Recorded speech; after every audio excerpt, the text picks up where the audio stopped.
the one drinking beer. I'm drinking water. 2 touchdowns a game? Yes, in the game.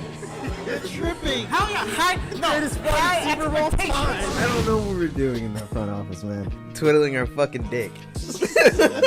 Ryan, I just need you to drink this. Wide receiver trivia. That's what she said. Her. Fuck. Her upset. Are those crutches? You can see Ryan's crutches.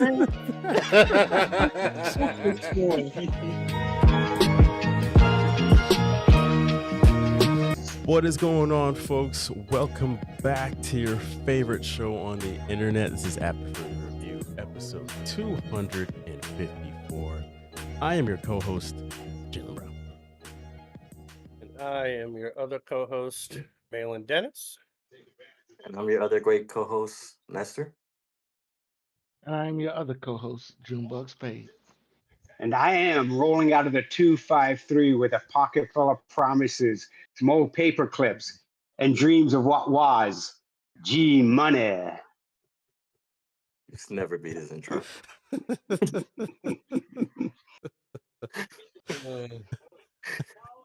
It's full of Pocket promise full of dreams. That's a nice touch. and paper clips. Gotcha. Chill out there, bro. You got that down, Drew? I got it down. He's like, I don't know what the hell it means, but I wrote it down. Oh, man. Okay. Folks, it's another week. I'm glad that we're all here. Nestor, welcome back. Thank you. I'm just happy that we're all here for a week 2 recap, and then also looking ahead to week 3. So let's have a cheers to a great show.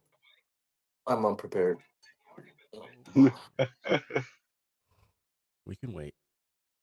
I'm actually drinking this week. What? The whole show drinking? No way. Oh, shit.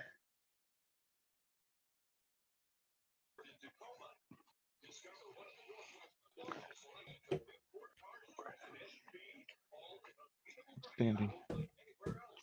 I know we use this word a lot, but this is like really smooth.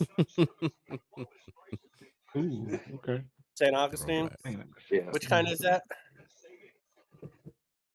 It's just, It's their straight, like small batch.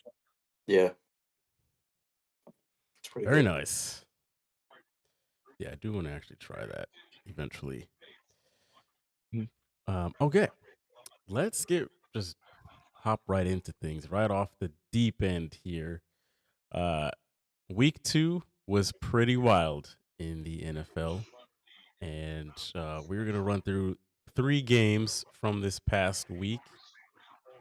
Let's start off with the overtime game between the Giants and the Cowboys, where the Cowboys captured their first win of the season. G-Money, let's start off with you. Who should be happier with this, Cowboys fans or Giants fans?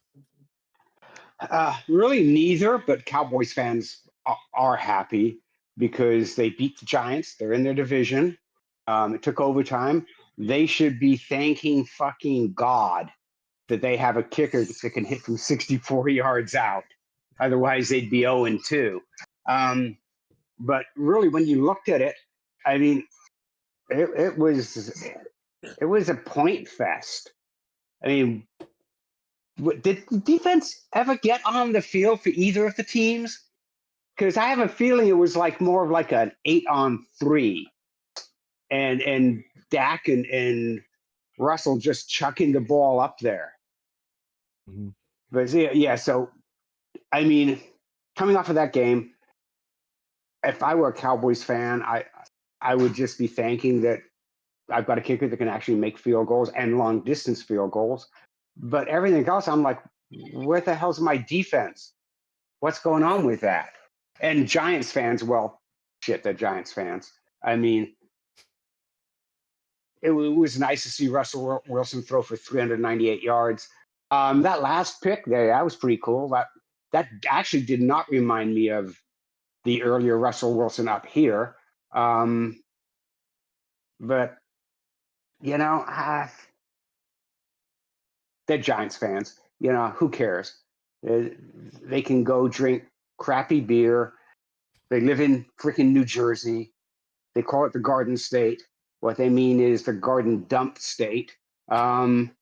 It's, yeah, I mean, you got nothing to be happy about anyway. But Cowboys fans, you can be a little bit happy, but you got to be concerned about that defense because you don't have one. And G Money's comments are G Money's comments. June, why are you happy as a Cowboys fan? Hey, I'm happy because I was in Dallas during this win, and let me tell you, nobody gave a damn what the score was, as long as it was the Cowboys that came out on top. There it This is. is a rivalry game. This is a rivalry game. This is what happens sometimes when the Giants and the Cowboys plays. How many wild seasons and wild games have the Cowboys and the Giants had over a number of years? I mean, this is one of the top rivalries since the Super Bowl era started. The Giants and the Cowboys, and they've always had wild, wild games. And don't matter the record. One thing about the NFC East, throw out the records. Throw out how bad the teams are. Remember, the Cowboys beat the Washington back then, the Redskins, and when they was 1-15. Washington did go on to win the Super Bowl, but they only win came against the Washington Redskins. So, you know, that's just one of those things that happens in the NFC East. And the Cowboys fans should be happy. We have a kicker. Brandon Aubrey is the kicker. That's it. You know what I mean? I know I'm waiting to see what he can do outside. That was inside. You know what I mean? I'm waiting to see what he can do outside with some elements. But still, it was great kicks. And he did it so easily. That 64-yard kick could have went 70. It was so effortless. And so was the game-winning field goal. But I was talking about this because one of my best friend is a Giants fan. Okay, and I said, you know what? This could be a good thing for the Giants because right now, if I'm the Giants, I'm seeing Russell Wilson throw a G Money was 450 yards. What he ended up with. Oh, I'm looking at the Cincinnati Bengals and I'm calling them today saying, you need a quarterback? You got two good receivers and you got Jake Browning. I put that in your comments too, Jalen, on your videos. I'd be calling them because Russell Wilson is not going to take you anywhere on this team. You got to play Kansas City next week. That's 0-3 right there. Giant fans, I would trade Russell Wilson. He's got some trade factor as of right now. And the Cincinnati Bengals could be a buyer. That's the way I would look at this right now. Get you a draft pick. Get you a draft pick out of this, Giants. You don't need Russell Wilson. You're in a total rebuild. You do not need Russell Wilson. Yes, Cowboy fans should be happy. It's a division game. And guess what? The Cowboys go 0-2, they're also out of the question in the division. I'm talking about in the division because they played Philly last week and they played Philly close. Another close game this week. They pulled this one out. They didn't pull last week out. They pulled this one out. But I'm gonna tell you, G Money said there was no defense. But let me tell you something, G Money. Defense showed up when it needed to be. Needed to be.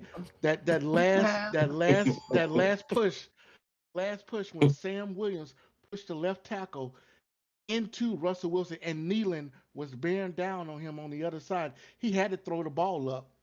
Let me tell you something. Yes, it's great for your defense to beat somebody 40-0, but you need those times when your defense can make a stop when you need them. The Cowboys defense made the stop when they needed it. That's all that came down to. And of course, the Giants being the Giants, they're going to make a mistake. I was sitting around a bunch of Giant fans, and I told them, y'all happy now, but we're playing the Giants.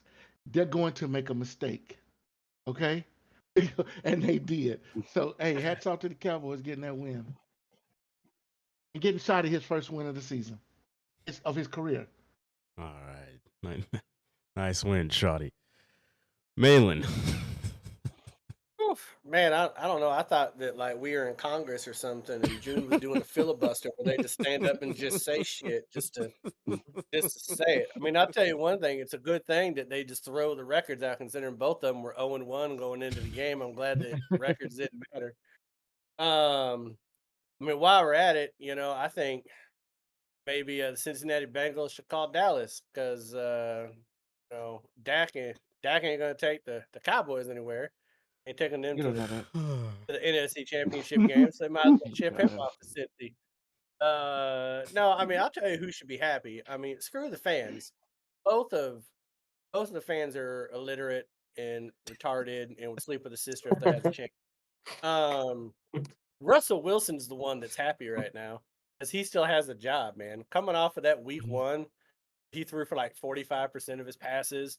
To then turn around and drop 450, which is a career high for him. 3 touchdowns. That one pick was really weird. He normally doesn't do that with the deep ball. But I think we Who's the had pressure? 5 lead changes in the fourth quarter. Yeah. Nobody showed up. I love how the Cowboys kicker can kick a 64-yard field goal, and June is still unimpressed. He's like, "Let's see what happens out in the elements."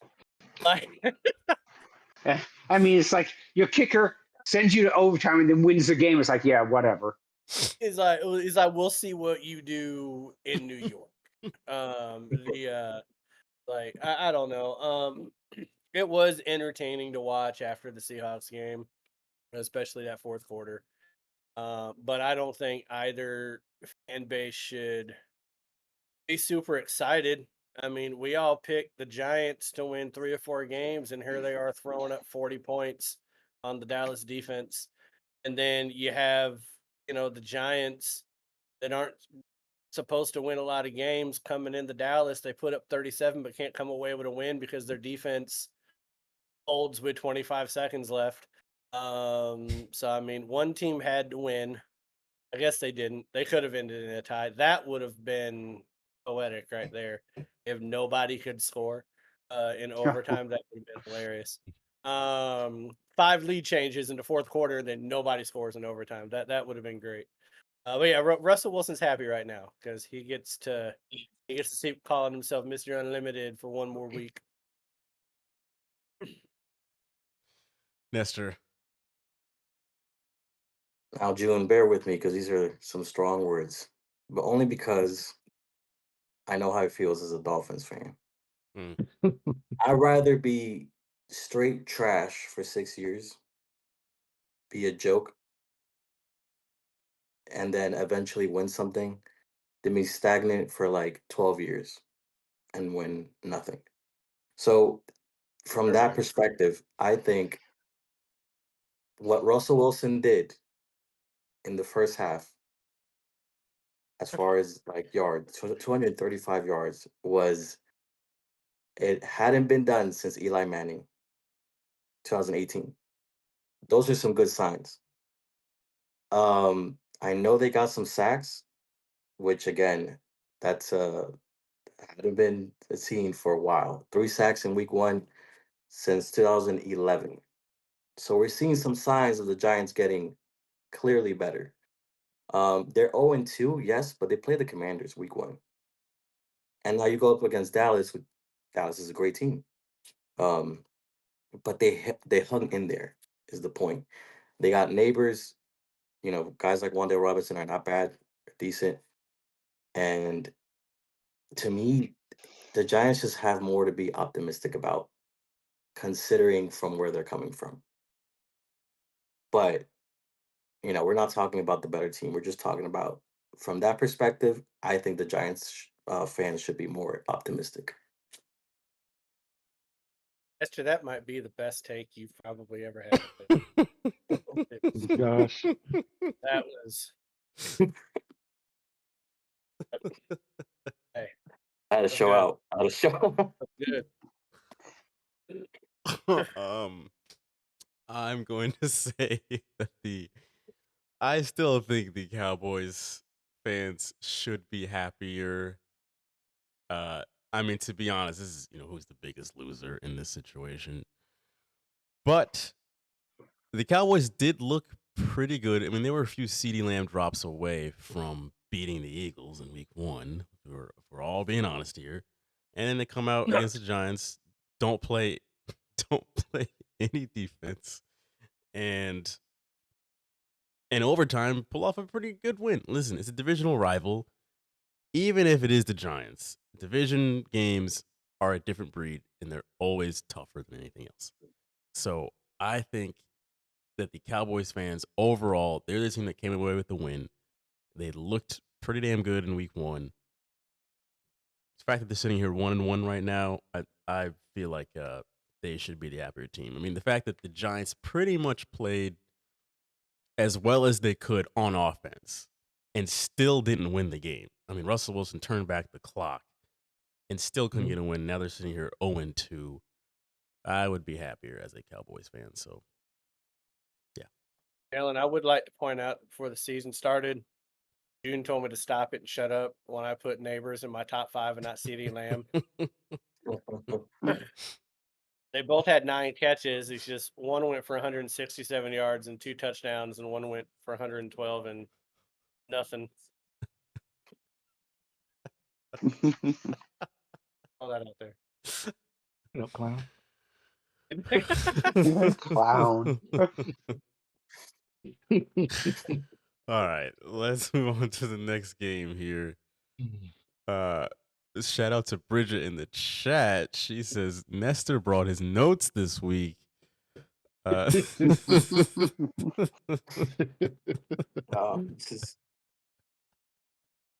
Let's move to the next game here. He didn't even have anything to say. I'm like, yeah, I did. Yeah. The Eagles did get a win against the Chiefs, 20-17. I didn't really want to talk about this, but I know that we should, so here we are.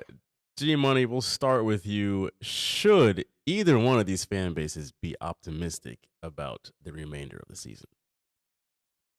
Well, actually, they both should, right? I mean, Kansas City should because it was a 1-point loss at home. They had no wide receivers. They don't have a running game, which is strange for them. But the fan base should look at this going, well, we're going to get Rice back. Worthy may be coming back soon. So we'll have speed on the outside as far as the wide receivers go. And that should help Mahomes out tremendously. So, yeah, they should definitely be optimistic because it sure as hell wasn't like the Super Bowl. I mean, they didn't basically get their ass handed to them middle of the third quarter, and they're like, okay, I don't know what to do now. And Philly fans, you know, I said something bad about the Giants fans. Philly fans are the worst fans in the world. Worst fans. Worse than Man U fans. And they are the worst fans in Europe. So, Philly fans are probably right now sliding down poles, burning cars because they beat Kansas City twice. I mean, but you know, you beat a depleted Kansas City team. Granted, you went to Kansas City, but I mean, if you had stomped them like you did in the Super Bowl, that would be more impressive. That would be like, it's a statement. We came to your house. We kicked your ass. We freaking took Taylor Swift with us. Deal with it. But no, it was a 1-point game. I mean, you went there and you played a team that really didn't have any wide receivers except for Travis Kelce, who for some reason forgot how to catch. So you can be happy, and Kansas City's fans can look forward to knowing they're going to get these wide receivers back, and the team is going to be good.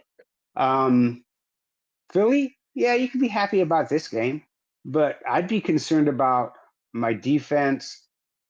And you know, if a wide receiver-less, unable to run the ball Kansas City team you can only beat by 1 point, you know, you shouldn't be popping the champagne thinking you're winning the next Super Bowl, because I don't think it's going to happen.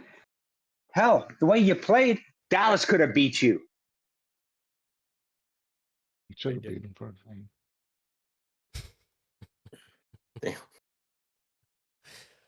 G Money preaching. June, go ahead. No, I was watching the game and I'm like, yeah, Kansas City should have won this game. That drop by Kelsey just killed him right there on the goal line. And they were depleted, like G Money's just depleted. And Philly, they got away with one. They got away with two so far. Two games. And they're gonna play some teams that they're not gonna get away from. They got away with two games so far this season. It came down to their best players dropping the ball. That's what it came down to. Kelsey dropped the ball, and then the first week CD dropped some balls. But their secondary is trash. It is straight up trash. They can't cover anybody, and and this is going to catch up to them because Vontae Smith 4 catches, 53 yards. AJ Brown 5 catches, 27 yards. It's going to catch up to him. Jalen Hurts 101 yards passing, no touchdowns. That's going to catch up to you because at some point you're going to have to get into a shootout. You're going to get into a shootout.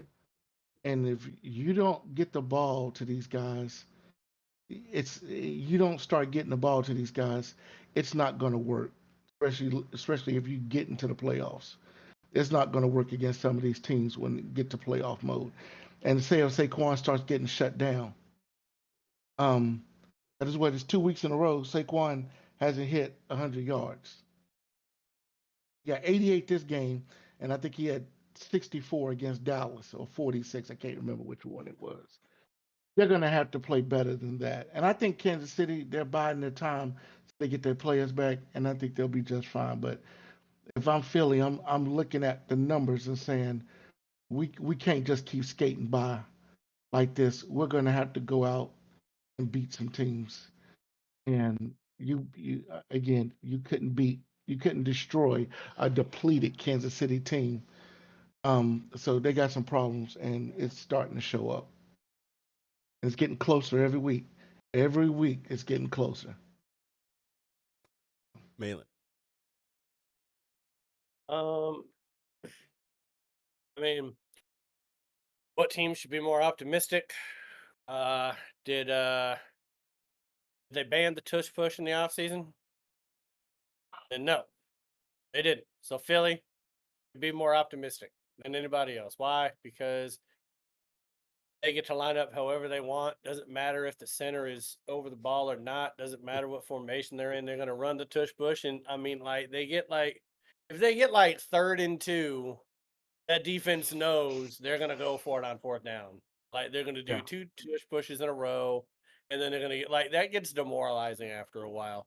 And it's ugly as hell to watch, to be honest with you. Like, that was just a boring football game. I would have rather have, watched the Cowboys Giants game again, because it was just boring. And it was boring for 2 reasons.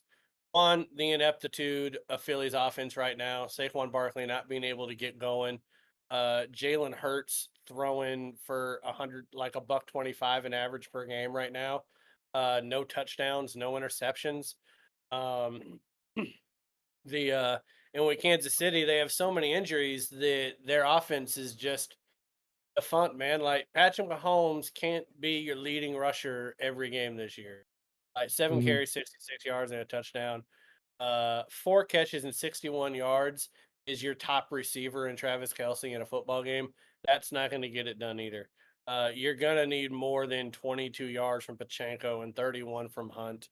The only, like, the thing that Kansas City has to hope for, like Gary said, is that they have people that are injured that can come back that can make them better.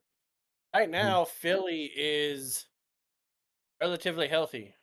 They got all their pieces in place right now, and they're not really firing on all cylinders. And I know that Kansas City's depleted, and Philly only beat them by 3, and June thinks they should have blown them out. But everyone pretty much agrees that the Chargers are a top 3 to 4 team in the AFC right now. They didn't blow out Kansas City either. That was still a 1-score game going into the end of the 4th quarter. So Kansas City's still going to be playing people close, no matter how many injuries they got. But Patrick Mahomes is going to get himself hurt at some point if this keeps up. So Eagles should be optimistic because they can still push on Hurts' ass. and Kansas City will be a little optimistic that Worthy can come back and Kelsey won't try to floor him again, and they'll get Rice back at some point. Nestor. I think both fan bases are going to be optimistic because they're just insane. Um, they don't live in reality. But I think if I were to be an Eagles fan, I would be more so optimistic considering the job that Fangio's doing with the defense. I think he's doing a great job. Um, I'm sad we lost him at the Dolphins. Cooper DeJean, what he's doing, I think Jalen Hurts is looking more calm in certain situations, and he's making better decisions under pressure. Yeah, like June said, the passing game has to arrive at some point because if you have a team that brings the pressure, and honestly, the running game isn't really at its best.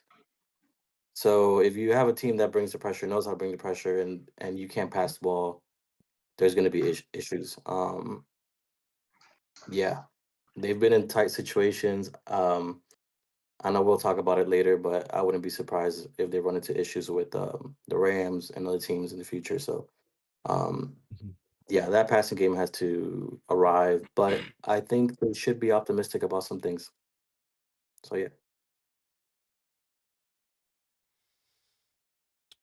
I'm going to say that the Chiefs should be more optimistic for the fact that their offense just looks really bad for no reason. The Chiefs, we all know why their offense is not clicking as it should for the most part. They're missing people. Travis Kelsey's head is in the clouds. Philly wise, I'm not sure what the issue is. I mean, you would think that they would just kind of pick up where they left off last year, but that's not happening. The tush push, unfortunately, is still not going anywhere. It's really not going anywhere if you're playing the Kansas City refs and you're clearly bending the rules and nothing's happening. So Mhm. that's here to stay. So that's that. But even with all that going in their favor, they only beat them by a field goal. So I do think the Eagles have there's trouble brewing ahead, while in Kansas City, until the wheels completely fall off and they're like, 0-5, 0-6, something like that. I still feel like they should be pretty optimistic as they traverse through these first few games of the season. So I'm gonna say Kansas City fans should be more optimistic. Is half of that take based on my absolute hatred of the Philadelphia Eagles? Yes, but the other half Absolutely. is just I think legit. Can I No, ask I'm you gonna I'm gonna one? say Can I ask you one question real quick, Jalen?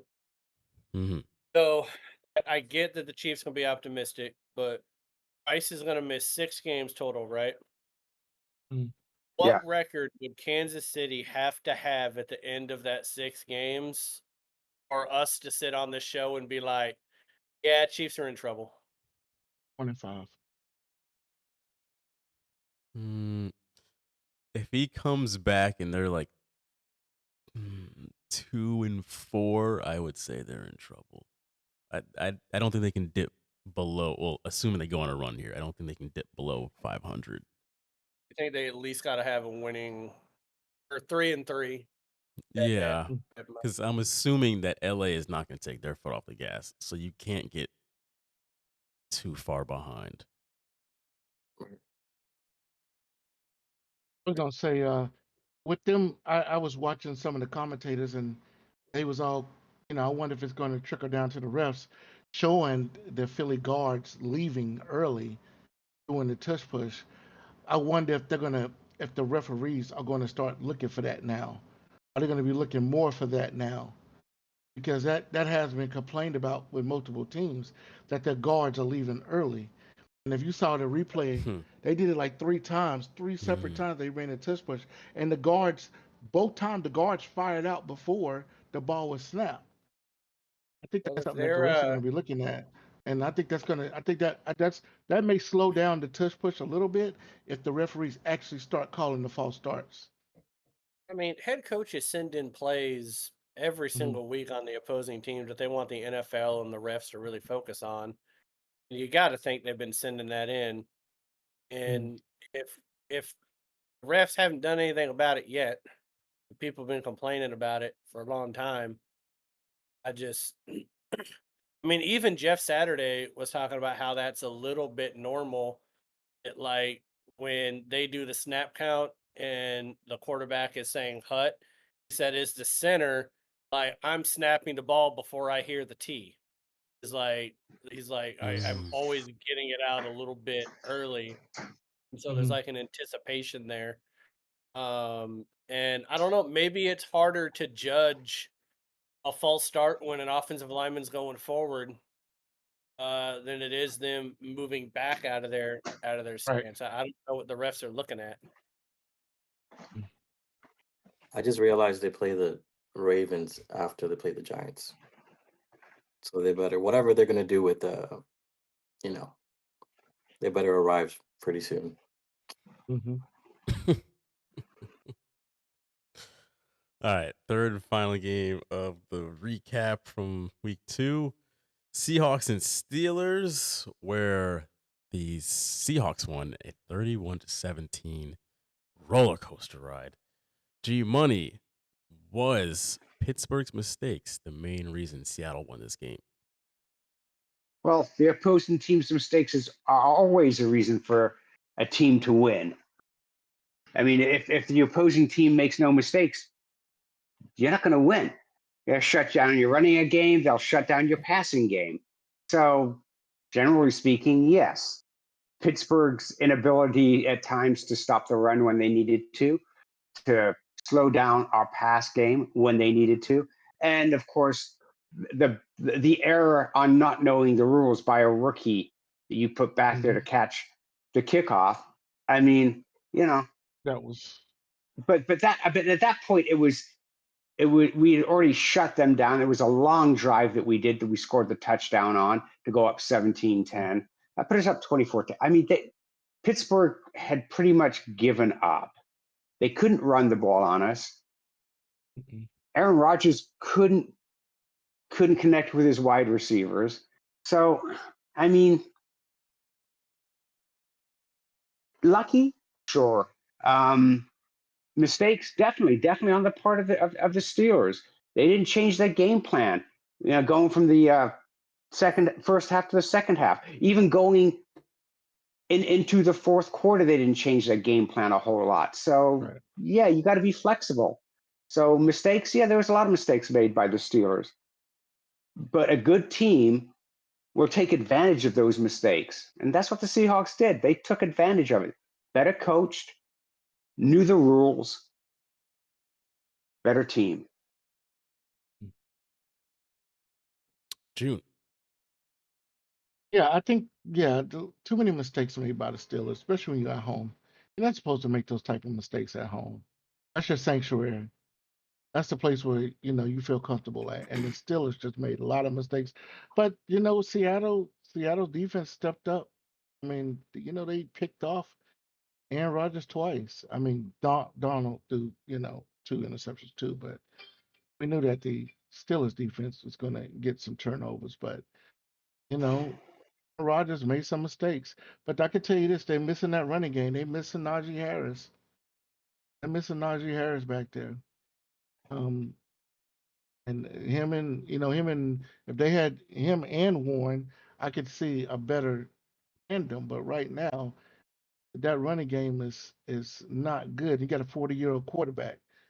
He can't drop back 40 times anymore and throw the ball, and you expect him to throw the ball in the game. So they got to get that running game going because that may haunt them the rest of the season. They don't get a running game going and thinking Aaron Rodgers is going to drop back 40 times and be the savior. But overall, yeah, the mistakes did help the Seahawks, especially in the fourth quarter, take control and win that game. So, Malin. But your question was Steelers' mistakes the main reason. Yes, it is a reason why we won the game, but I don't think it's the main reason why we won the game.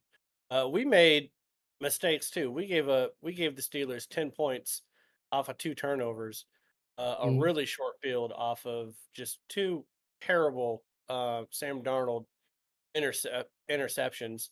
Our defense balled out in a way Yeah. that I didn't expect them to be able to do because of the way they let Purdy throw the ball around on us at home. Like Aaron Rodgers was frustrated the whole game. He was always yelling at somebody. He looked like just a grumpy ass old man out there just yelling at people all the time, blaming other people for the reasons why things don't happen. Um, I mean, there was a stat that I saw that Aaron Rodgers on passes thrown past 10 yards was 22% completion percentage, 42 yards, and an interception. And that was without our best cornerback. Witherspoon didn't even play. So they just did a really good job just shutting down Pittsburgh's offense. Sorry, I'm getting pissed off watching the Mariners give away a lead in the bottom of the 8th right now. I'm about to fucking throw something. But yeah, I just think that Seattle capitalized better in better situations than the Steelers did. I thought our defense played a lot better. I think Seattle's biggest mistake was that they handed the ball off to Charbonnet 15 times because they only got 10 yards on those 15 runs. I thought that was a big mistake. Mm. So yeah, I just think that I think Seattle just played a cleaner football game. Nestor. Yeah, I think Darnold played almost a perfect game. No, I think That is what are we talking about? um I think I think they're having other issues too. Like June mentioned, the running game. I think they just ran between Jalen Warren and Gainwell and Johnson just 69 yards, something like that. Mm-hmm. The defense is supposed to be one of the best defenses in the league, and they're like fourth worst in the NFL right now, in points per game. So that defense needs to show up. Um, Rodgers is not doing a bad job, but if your elite defense is not showing up and then your running game is non-existent, you're gonna lose a lot of games regardless of whether Mm-hmm. he's healthy and he's doing his thing. So yeah. Right. I'm gonna agree more so with June here. Pittsburgh running game was just absent. They had a combined total of 72 rushing yards. You're not beating Aaron Rodgers anybody. had an important 3. Yeah, don't forget his 3. Mm. If you're not cracking the 100 mark, like you're really not beating much of anybody. Like Yeah. you said, like they are really missing Najee Harris, and it's funny because they misused him. So it just shows Mm-hmm. just how in these 2 weeks how bad their running game has been so far, and it was looking Yep. like little New York Jets, little 2024 New York Jets out there with Aaron Rodgers Mm-hmm. barking orders and getting upset. So how things change in 7 days is pretty funny. So we'll see what Did you happens, but that notice? was more what I thought they would look like this year. Did you notice that at the end of the game, Mike Tomlin was using timeouts because he wanted the ball back with less than a minute to like try to do Mm-hmm. something, and Aaron Rodgers Yeah. didn't even go out there. Aaron Rodgers is like, no, you can use whatever timeouts you want, man. My day is done. We ain't winning this damn game. This game's over, Mike. Like, why would you use your timeouts to get the ball back 54 seconds if you're just gonna roll? If your thinking is, I'm gonna roll out Kyle Rudolph and give him a shot to win the game. You know what I mean? Yeah. Like, It didn't make any I'm looking sense. at that. I'm It like, was I think strange. Tomlin was expecting Rodgers to go back out there. But Rodgers is like, fuck this squad, man. We ain't bullshit. Yeah, it was strange. And was his day strange. was actually worse than what the stats even showed because yes, he threw for over 200 yards, right around 50% completion percentage, but 60 some yards of that came off of one crazy ass little screen pass that he dinked to the running Mm-hmm. back. And somehow, some way, maybe it's because all the Seahawks defenders forgot they had arms and they just kind of kept bumping into him instead of trying to tackle him. He runs like all the way down to the 5. That was a big chunk of it. So he probably would have had like 140 yards passing off of 18 of 33 with a touchdown and 2 interceptions. Like that was Right. a bad day for him. Right. All right. Let's get into the news for the week. We've got just injury news, folks. This is week 2 in the NFL, so it is what it is. Big one, Joe Burrow gets a hefty case of turf toe, which I always want to say the other way around, but he gets hit with the old turf toe bug. Will be out pretty much the remainder of the season.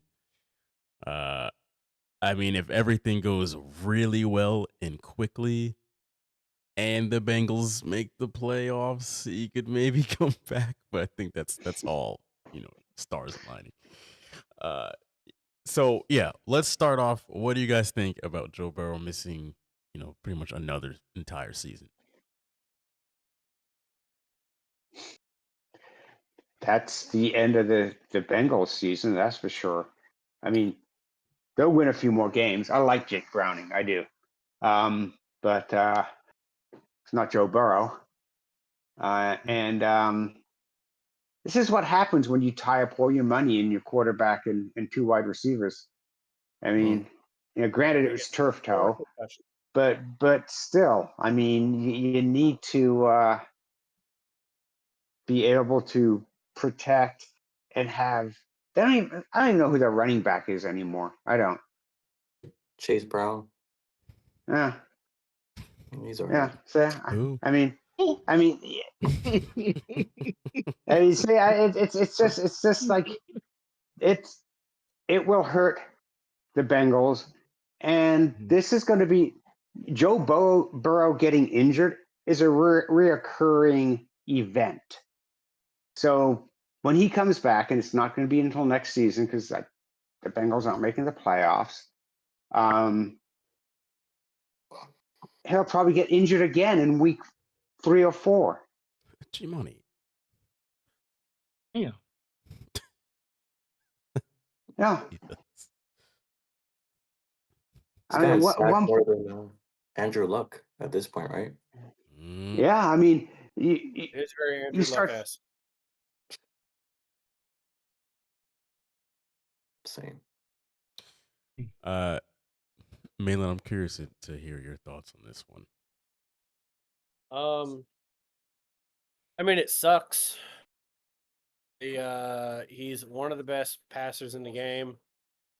It was his health and his inability to stay healthy, whether it's just dumb luck.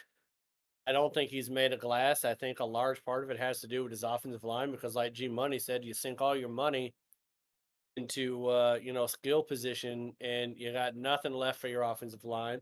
His health was the only reason why he wasn't in my top 5 and everyone flamed me for it. Everyone thought I was stupid and now he's going to miss the next 15 games of the year. And Stupid's a strong word. It just sucks though because the NFL is better when someone like Burrow is playing. Like if we're gonna lose someone with the turf toe in week 2, like let it be Dak or something. I'm kidding, June. I'm kidding. Kidding. Just want him to say shut up, clown. But it's just. But I will say this. I do think that Jake Browning is probably one of the top 3 or 4 backup quarterbacks in the NFL. He put up good numbers before when he had a long stint. You look at the standings in the AFC just after 2 games. 7 players I'm really kind of looking at right now is like Buffalo's a player. Baltimore's a player. Pittsburgh could be kind of a fringe player. Indianapolis, oddly enough, looks like a real deal. Texas at 0-2. What are they doing? And then you got, the Chargers. I would like Denver and KFC. So I can come up with 7 7 teams that I think right off the bat that are like better than Cincinnati with Browning. But since he also has a 2-game head start on some of these teams, 1-game head start, could they be near it at the end of the year? I think they could be near it, but in the end, I got to agree with G Money that they're going to be just shy of making the playoffs the last time that Browning had to, start. I think it was like, 7 games, I think, the last time that Yeah. Burrow was hurt. I think he had to start 7 games. I think they'll end up just on the outside looking in. But it's just unfortunate. I think that Cincy fans deserve a little bit better. You need to do something with that GM. You saw what was happening to the Dolphins, yet you decided to borrow their script anyways. That just doesn't make any sense to me. Like, you saw it. Like, the Dolphins were happening 2 years before the Bengals. Like, they got to They did it see to us. they got to come see close. the future, and they're like, you know what? I want that. And so that's what it's not like what's their coach's name? Zach Brown? Is that their coach's name? Zach Brown. What's the Bengals coach's name? Oh my God, not Something. Brown. It's Zach Taylor. Zach Taylor.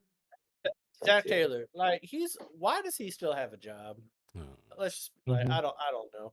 Like, Burrow Because was healthy all last year. it's Cincy. I mean, the yeah, bar's there kind of low. there has to be offensive-minded coaches out there that would just be drooling over to quarterback Joe Burrow 3 games a year. Because hopefully he'll come back and not get hurt again. But you look at that offense, there's got to be some good offensive minds out there that you like. I don't know. I just think that Zach Taylor is turning into the next what's his name, Gary, that was the Rams coach forever in the Tennessee Oh, Titans. Jeff Fisher. Jeff Fisher.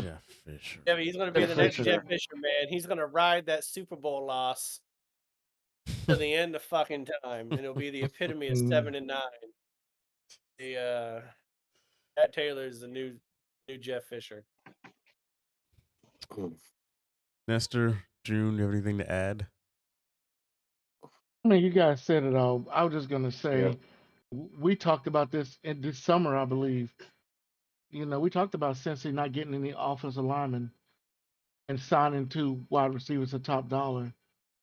This is what's going to happen. And now you got to wait for the draft again, and they're going to have to redo this offensive line. Because remember, in the off season, they lost 2 offensive linemen. So this line is already being remade. I mean, I don't know what to do. I don't know what to say. I don't know. But I feel bad for the guy because quarterback, you can't be a good quarterback if you can't stay on the field. That's my take on it. And Malin, you are 100% right. I don't have Joe Burrow in my top 5 because he can't stay on the field. You got to stay on the field. And as of right now, he's had 1 good season. Yeah, it. he's at more than 1. He hasn't been on the field, but 1 good season. He was on the field last year, wasn't he? He Didn't he missed miss Yeah, I a the think couple so. of games last year? he missed the chunk, but He Yeah, I missed a thought he few had like games last year. 4,500 yards last year. Or something. that But was anyway, the thing. he- Hold on. By the way, our record predictions for the Bengals, me and Nestor have them at 10 and 11 wins. The rest of you guys have them at 8 and 9 wins. Oh, last year he was healthy because I thought he wasn't, Okay, he was- and G okay. Money And corrected me that he was. He last year he had a 70% completion percentage, 4,918 yards, 43 touchdowns, and 9 interceptions. Oh, shit. That's I didn't that, realize he that played all season. that's top 5 when you're on the field. But for the 2 years before that, he wasn't. But then that Super Bowl year, he had a really good year too.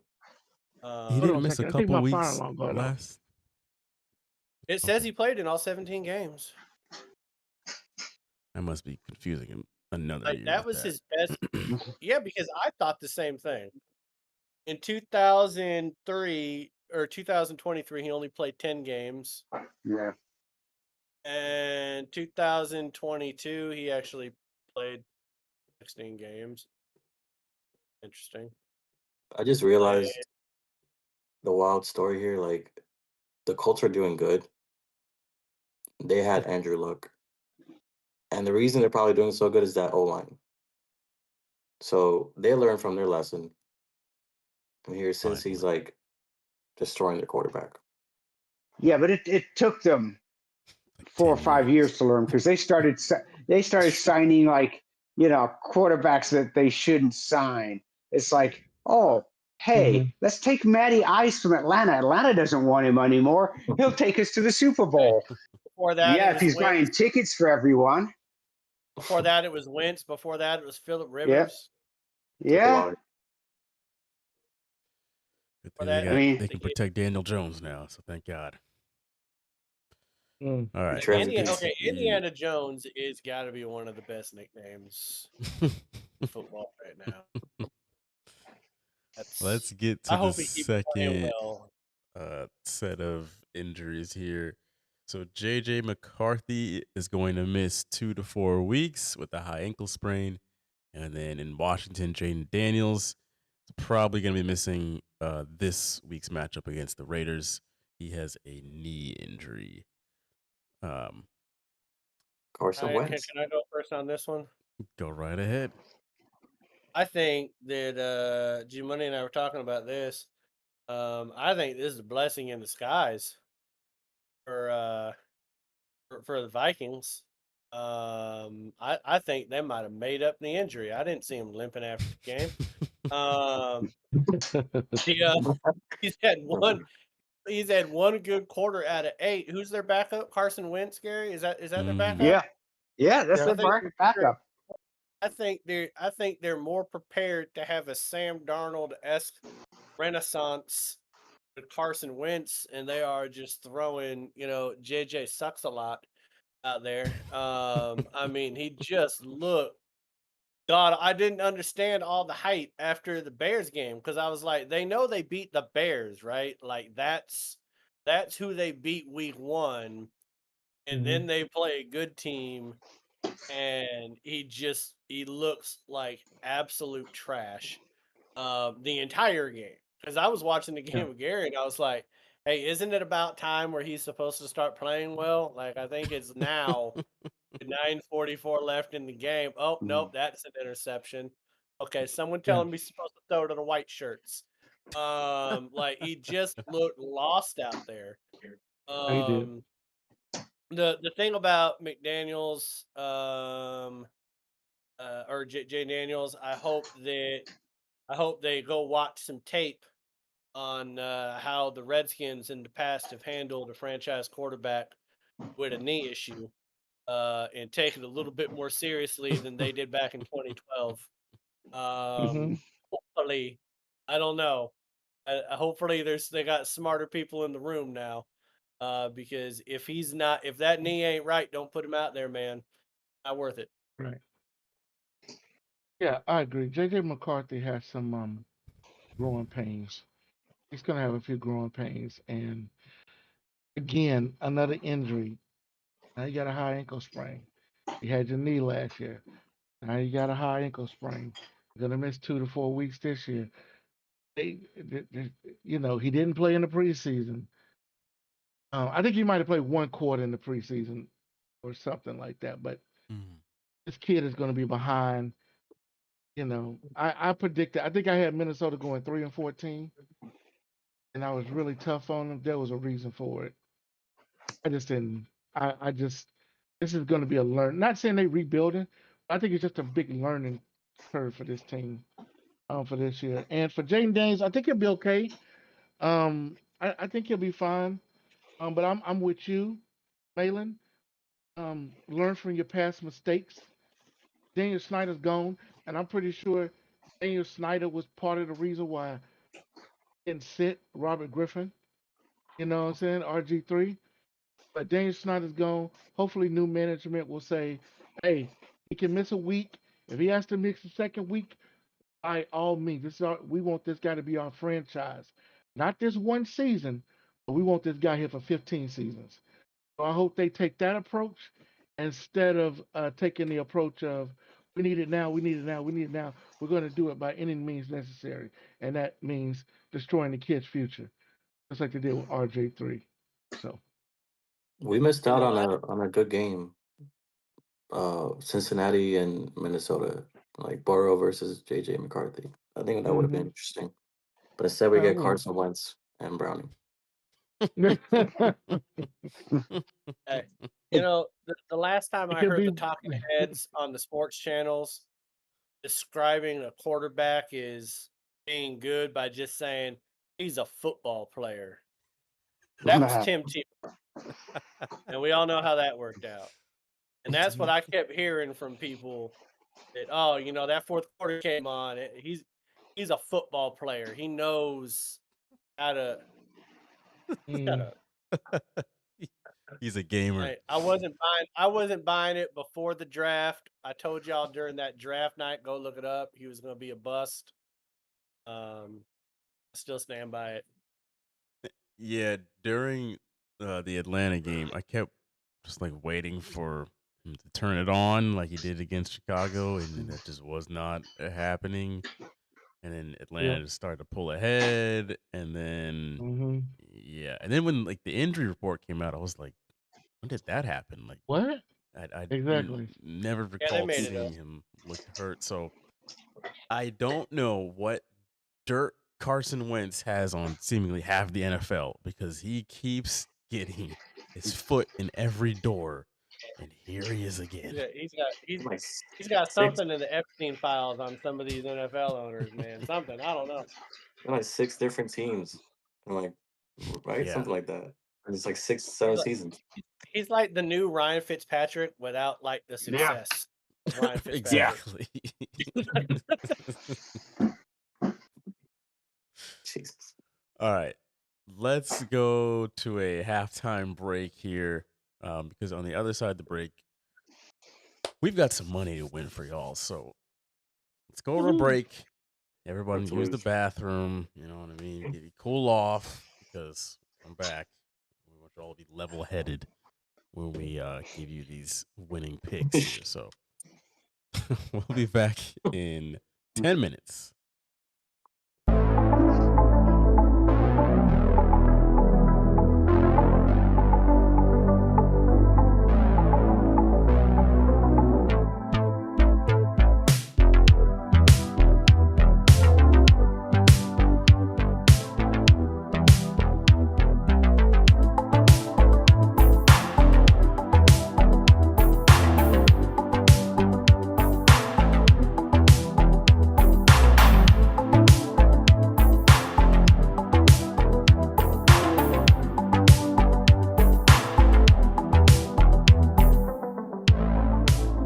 Think Daniel's going to have a sophomore slump? He is. Yes, we are. Because I don't. We're gonna think Daniel. I do not think he's because going to have a sophomore slump. In his rookie year, 69% completion percentage, damn near or over 3,500 yards, and he led the team in rushing with 891 yards. so that tells you their rushing game That's not sucks. as impressive as you think it is. Oh, that's horrible. In That's 1,000 Listen, 1,000 if- plus yards went to his number one receiver If I who's read holding those out. numbers and those were Dak's numbers, you'd have to go to the bathroom. real No, quick, dude. because I know we no. The Dallas Cowboys, if everybody's healthy, they have an offense that can play with anyone. What week is Dak going to get hurt? Because that matters. He's not. It does matter a little bit. He's not going to get hurt. If he doesn't get hurt, I have him at 6 wins. You have lost your Ooh. fucking mind. Ouch! You have Ouch. lost. You have Eh, lost your damn. Okay, go ahead. I don't think so. How Hold on much a second. money do you want to put on that 6 wins? First of all, the head coach is fighting for his job. He's not going to go to Jackson Dart until that's his only option, and that will be his only option by that time. If they're starting mean, Jack week 9, I don't think they're having 7 wins. No. June has them probably at 2. I got the Giants going 3-14. I have no faith in this team whatsoever. The first 4 games of the season, Washington, Dallas, the Chiefs, and Chargers. Those are 4 losses. They're starting the month off 0-4. They're going to beat the Saints, and then they go through a stretch where they play the Eagles, the Broncos, the Eagles, 49ers, Bears, Packers, Lions, season over. 3-14 for this team. I have the Giants at 7 wins. Damn. Name them. Please name them. Yeah. Name Oh, them. you want me to name? Well, okay. First of all, before I name the wins, I'm going to get into the why. Chargers handle the Raiders 20-9. Justin Herbert looking great. 242 yards, 19 for 27, and 2 touchdowns. He was spreading the ball around amongst all his receivers. Justin Herbert, again, like Baker Mayfield earlier that night, looking like MVP candidate this season. And the Chargers are looking like a complete team. Raiders, I don't know what to tell y'all. Geno Smith turned back into the Geno Smith most of us know. 3 interceptions. You're not winning anything with that. They've got to get better on offense, and Geno Smith needs to take care of the football.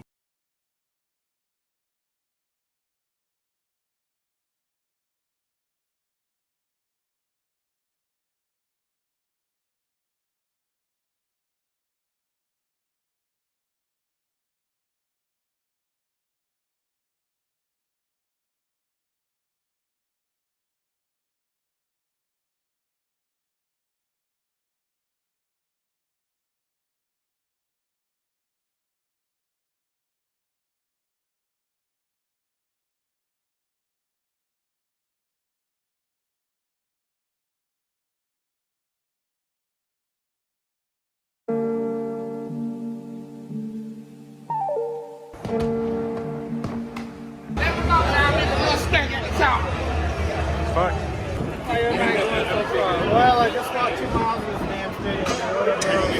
Can I get a Miller Lite, man? Miller. Okay. I like your shirt. It's like $18. Look, we're Road G, season 21, 22. And LSU.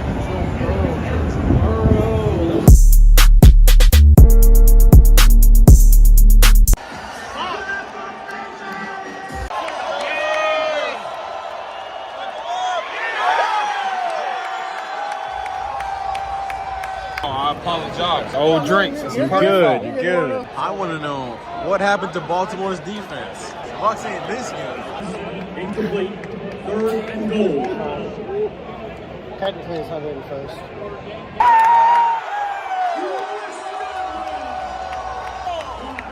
Holding. Bring that shit back. You're a wizard.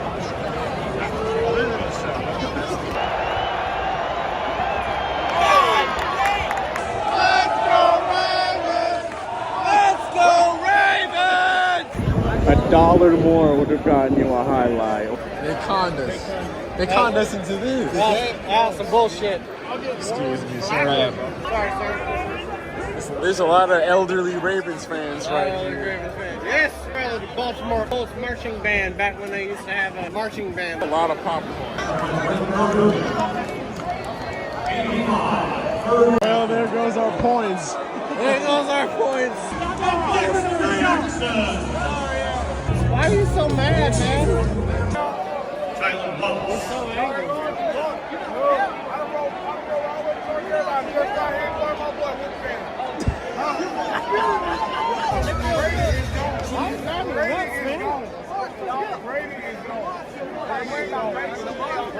They're going to the exit.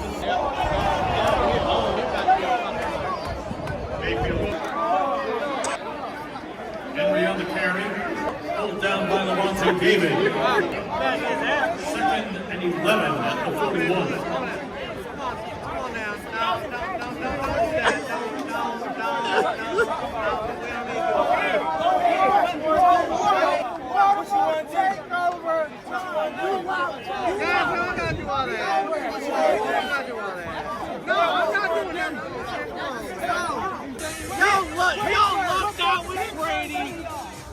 You lucked out with Brady. 3. Yeah, shit don't matter. You So you bet before 3? Yeah, we 4-3, and we gonna win our division. Y'all will not. No, you're not even knowing. Atlanta's way better than y'all. You crazy as fuck. As you get older as a running back, it's a lot of miles you got on those legs and on that body and a pounding. We'll see if he can replicate what he did last year. And yeah, you look at the schedule is a schedule that it should be, right? I mean, What was your biggest surprise from week one? Mine had to be the Steelers and Jets game. Both of those teams shocked me. I did not see a combined score of 66. I thought it was going to be a defensive battle the whole way, but the fact that Aaron Rodgers looked like the Aaron Rodgers of old, Justin Fields, that was probably the best game I've ever seen him play. Both looked like two high-powered offenses, which is so strange saying from the Pittsburgh Steelers and the New York Jets. Both of these coaches, if they're like, if you can just give me a fraction of how you played in week one, our offense will be fine for the rest of the year. For the Steelers and the Jets, I'm sure they would love that kind of play. But what was your biggest surprise from week one? Can the Bengals make the playoffs with Jake Browning at quarterback? Looks like Joe Burrow is going to be out for probably the remainder of the season, so it's going to need to be Browning. I don't think they can. Their schedule is not the easiest. They still have Baltimore twice. They've got Buffalo in there. Detroit is in there. They still have Pittsburgh twice. Pittsburgh does look like they could be a playoff team. I mean, you obviously got to take out some of the boneheaded mistakes from last week. But I like the Steelers' chances of making the playoffs more than I do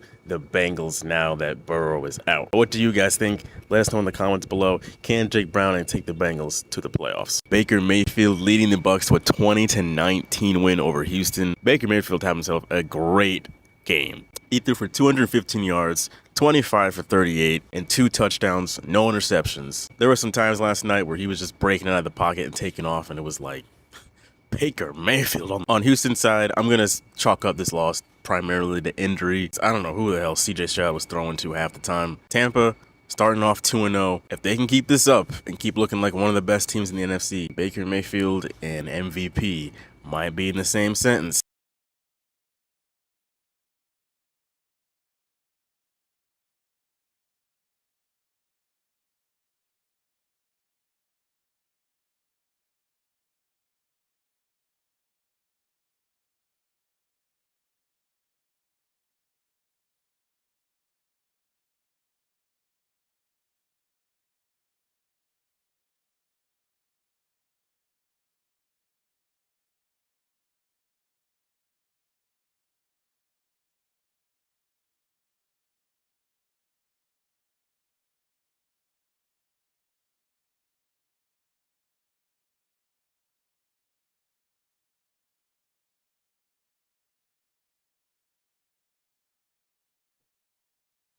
Welcome back.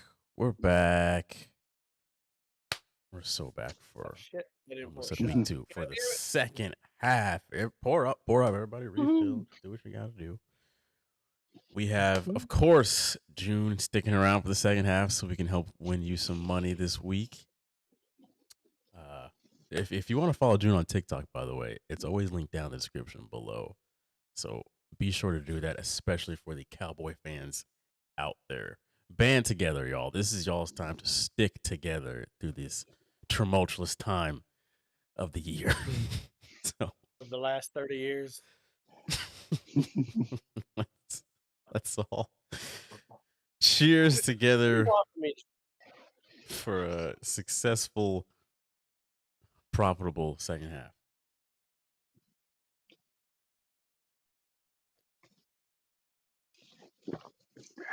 Even mad at me, like I didn't have more faith in his team than he did last year before they just shit the bed like an elephant on a goddamn laxative. You know, I had bet against the Cowboys because the spread was 5.5 against the Giants. I bet against them. You know Put what? $20 G Money and on I it. would have been G Money and I would have been 5-0 and ride or die if we'd have picked our own team. There you go. I hear it. I hear it. There you go. Yeah, it's sad. Sad. But, you know, I mean, we looked at the numbers and we watched the game. And sometimes, you know, you look at the numbers and you watch the game and you're like, man, we're missing something. And then, you're going on the road. The number said Jalen was stupid for taking the Hawks, but it worked out. The number said... did not know what to pick. There's on the fence. Bridget and I were in our Uber back to go do the show.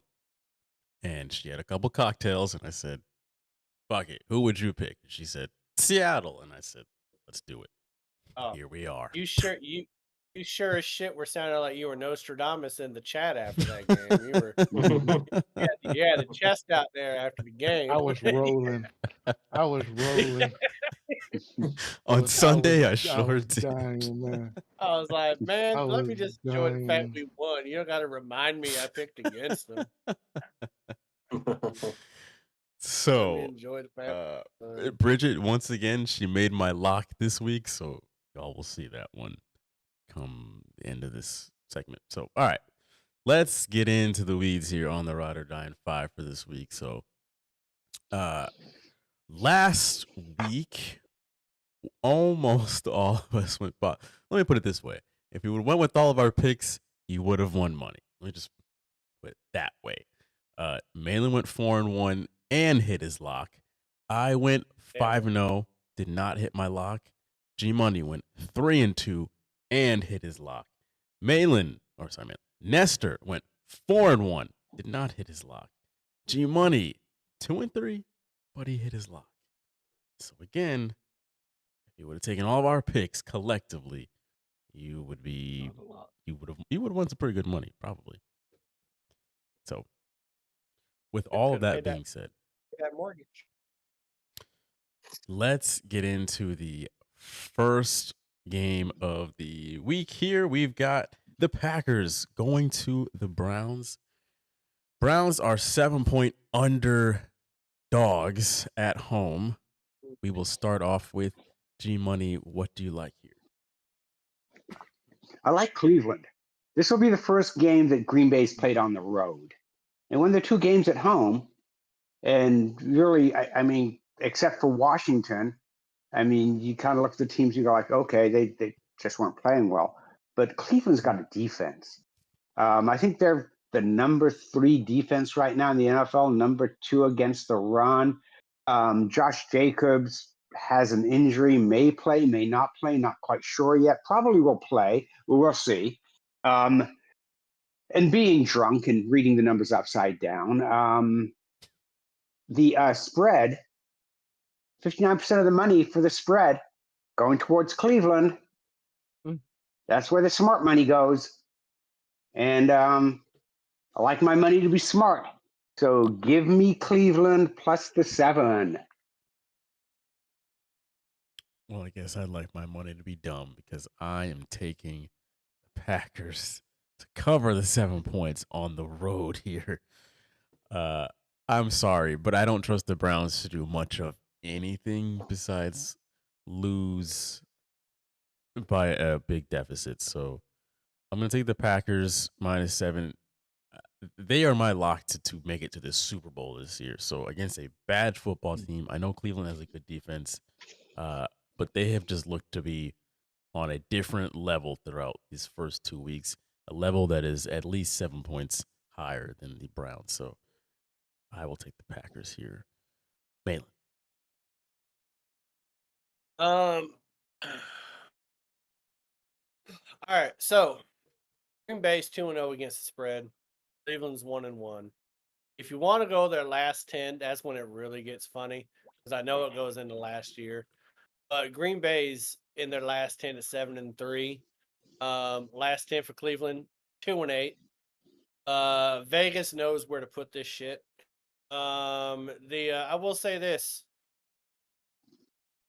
Cleveland's not going to score a lot of points against Green Bay with Joe Flacco throwing the ball 45 times a game, which he has done each of the last 2 games. And they don't have much of a running game.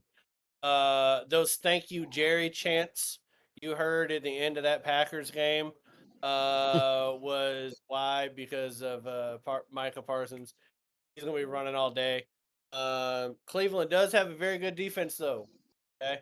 According to my numbers, Gary, the Browns actually have the number 1 defense because the NFL ranks their defense is not by points allowed, but by yards allowed. It's something I've always kind of had a little gripe with, but it's how they do it. The Browns are only giving up 191.5 yards a game. Okay. But the key to this Browns defense is against the pass. And this is where it gets tricky because they're 13th in the NFL on completion percentage, but they're 29th in quarterback rating. What that tells me is that if you can give your quarterback time to throw the ball, there's yards to be had there. There's plays to be made. The problem is the first two games, I think Cleveland played what Cincy and Jacksonville, Hmm. with two trash O lines, and Miles Garrett was just beating the shit out of people. I mean, I feel like Miles Garrett was like in Joe Burrow's ear like all game long week one. The funniest drive I saw of the year was Jake Burrow getting sacked 3 times, and 2.5 of them were by Miles Garrett. So there is going to be an issue there. Can Green Bay throw the ball against Cleveland? Well, Green Bay is top 3 in yards for completion, yards attempt, and in quarterback rating. They do have a top 5 O line based on the stats right now. I think that if Jacobs can keep the defense honest and they can't just pin their ears back and come after Love the entire game, I think Green Bay's going to score in the ballpark of like 24. I don't see Cleveland scoring more than 10 in this game. I'm going to go ahead and take Green Bay. I love it. Go ahead, June. I got the Packers, man. Malin hit the nail on the head. I don't trust the Cleveland Browns to be able to score that many points against the way the Packers are playing right now. And Joe Flacco is going to be a statue back there, and that lion is going to be hunting. He's going to be hunting. Tell them why So Parsons is great. Tell them, June. the lion's going to be hunting this week. And we're going to see a couple of strip sacks too.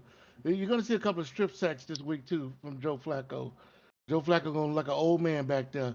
So give me the Packers and the points. I think it's more -7. So yep. He who shall not be named. I love it. Go ahead, Nestor. Yeah, I think they had this before. Well, I saw it somewhere else at 8.5, and then that I understand, but at 7, the way Green Bay's playing, I have to go with Green Bay. The Cleveland offense is just not good at all. So, yeah, Green Bay. All right. Next game, we've got the Rams at Philly. Rams are 3-point dogs on the road. I'm going to go first here. I have to take the Rams and the 3 points on the road here. This was probably the toughest one for me to pick. But yeah, I like where the Rams are at at this point in the season. As long as they have a sort of healthy Matt Stafford, I'd like the Rams in most scenarios. If you're going to give me 3 points, it's like, okay, I will absolutely take that in this scenario with the Eagles looking like they are.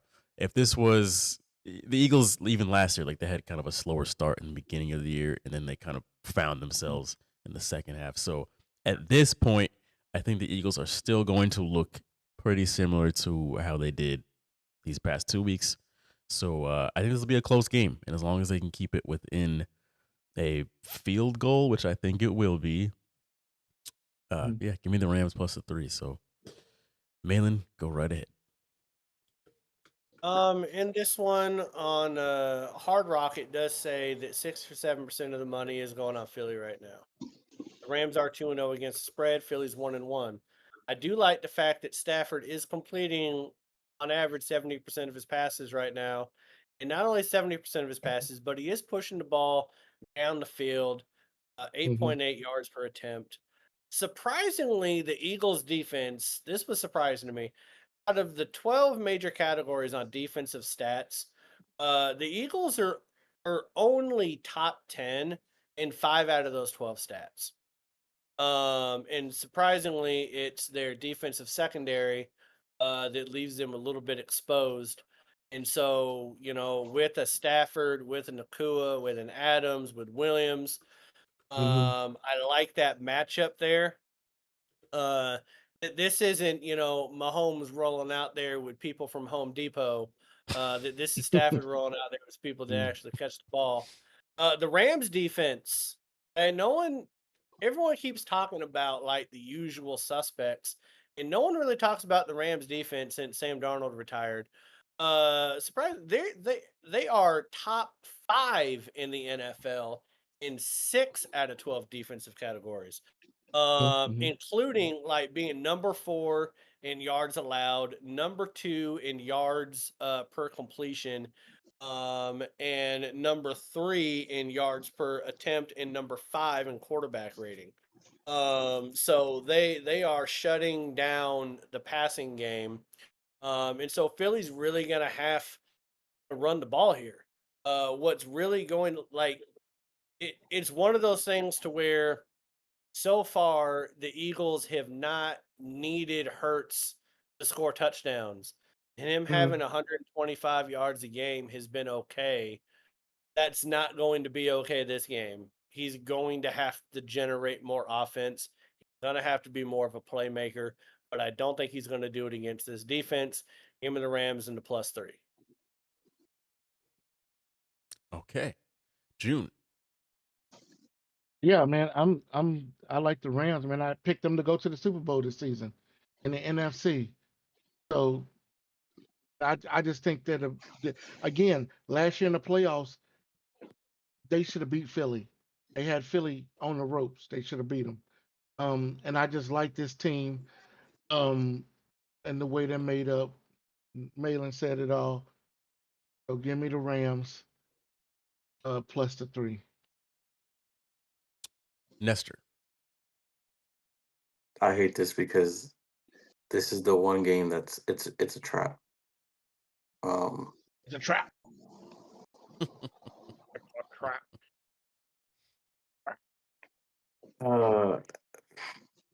I hate it, but I'm gonna go with the Rams. Yeah. I somehow believe more in Philly, but this is that one game where it's gonna be the Rams winning. I just know it. So give me the Rams. All right, G Money. Once again, I'll go against all of you. You know, and this is what drunk picking does, right? So 74% of the money I want to change my is with the points.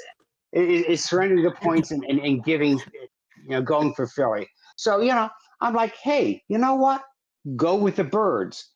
Go with the birds. I'm going with Philly. I'm going with Philly. It may not make any sense. They don't have any DBs, but they have a D line. Makes perfect and sense. that D line is ferocious. And you can't run against it. You cannot run against it. Just ask Henry how many yards he had. Yeah, not very fucking many. I don't like this. All right. So here we're 2 games Just like in. last year, anybody else feeling a little bit nervous when this would happen? There's been an island formed, and it ain't moving. 2 games in. All right. Next game, we have another 1:00 game on Sunday. We've got the Steelers going to Foxborough, where my Patriots are 1.5-point dogs at home. We will start off with Malin here. And this was my toughest one to pick. I'm about to throw some numbers at you here. First of all, on Hard Rock, 67% of the money is going to Pittsburgh. Both of them are 1-1 against the spread this year, so throw that out. What you really have are 2 bad defenses. You have 2 really bad defenses. New England is 25th in the league. Pittsburgh's 29th. You got 2 average offenses, but Pittsburgh's is also skewed a little bit because they ran into the buzzsaw of our Seattle Seahawks defense, and Rodgers just looked like an ass. But here's what I really kind of pinned down on here is that where Rodgers struggled against Seattle, he might be able to find success against New England because I said the stat earlier. Rodgers threw over 10 yards every time he did. He had a 22% completion percentage, 42 yards, 1 interception. The Patriots are 30th in the league in completion percentage on defense. They're giving up a whopping 75.8% completion percentage. 30th in the league in yards per completion at 12.6, which means they're getting the ball out there past 10 yards. And 31st in the league in yards per attempt at 9.5. So where Aaron Rodgers struggled against Seattle, who is in the mid-teens on all of those stats, the Patriots are 15 spots back on all of it and a lot closer to where the Jets are. I could see a more Jet-like performance. Aaron Rodgers going against the Jets defense versus what you saw from our Seattle offense. Um, but it's going to come down to Aaron Rodgers, though, because New England is very good against the run. If you thought Pittsburgh was going to be bad against the run against Seattle, the Pats are third in the league on defense and rushing attempts. They're third in the league on rushing yards average and third in the league on rushing yards total. They're only giving up less than 60 yards a game on the ground. So this really is going to come down to Aaron Rodgers. And Drake May did complete 82% of his passes last week. I know that Jalen is very efficient. That was against Miami. And I know that Pittsburgh is banged up, but they're still pretty fast. They were catching all of our guys on sweeps all over the place when we were playing them. So I'm going to go ahead and take Pittsburgh with a -1.5 on the road against New England. That was my hardest pick of the night. I didn't like what the numbers were telling me because it puts it all on Aaron Rodgers' shoulders. All right, June. Yeah, this game, this was the toughest pick as I looked at the schedule. But it just came down to who I think is going to have the ball last, and I think that if it's a shootout, I give the edge to Pittsburgh only because I think Rodgers wants to be in a shootout, in certain situations. For him to get the ball last, put the game into a situation where he can kick the game-winning field goal. So if I'm taking a team, I so want to go 5-0 this week, but I'm gonna take Pittsburgh minus the 1.5. I want to go 5-0 this week, but I'm taking Pittsburgh. Nestor. I will also take Pittsburgh. My Dolphins hung in there with the Patriots. That's as much as I can say. So I think Pittsburgh is gonna narrowly win this one. All right, G Money. I'm concerned with New England. I expected a little bit better from them.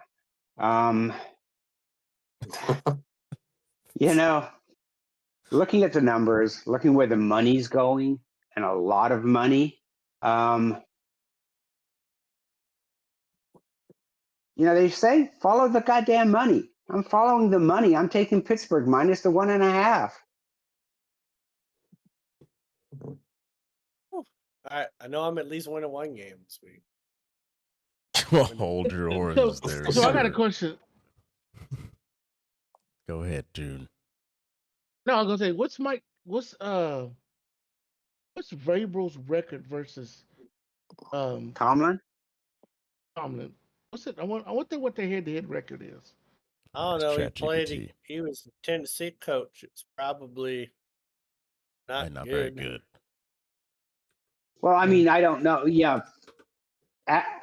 post Tom Brady might have been different when he still had Henry at running back. Yeah, that might have been a little different then. Yeah, pre Tom Brady, yeah, not good. Probably not good at all. 0-3. Yep, I just thought that. 0-3. Oh God, it is. It's 0-3. Oh God. Go ahead, Jalen. Tell us why you think your Patriots are going to beat Pittsburgh. Listen, Give it. I hear G Money talking about he's disappointed in the Patriots. We're 1-1, so we can either be 1-1, 0-1, or 2-0. Like this, I don't know how much disappointment we could possibly have at this point at 1-1. I know we gave. I think it's just how bad you look week one. Yeah, I mean, you didn't look great again. No, in week one. we Yeah. That was didn't.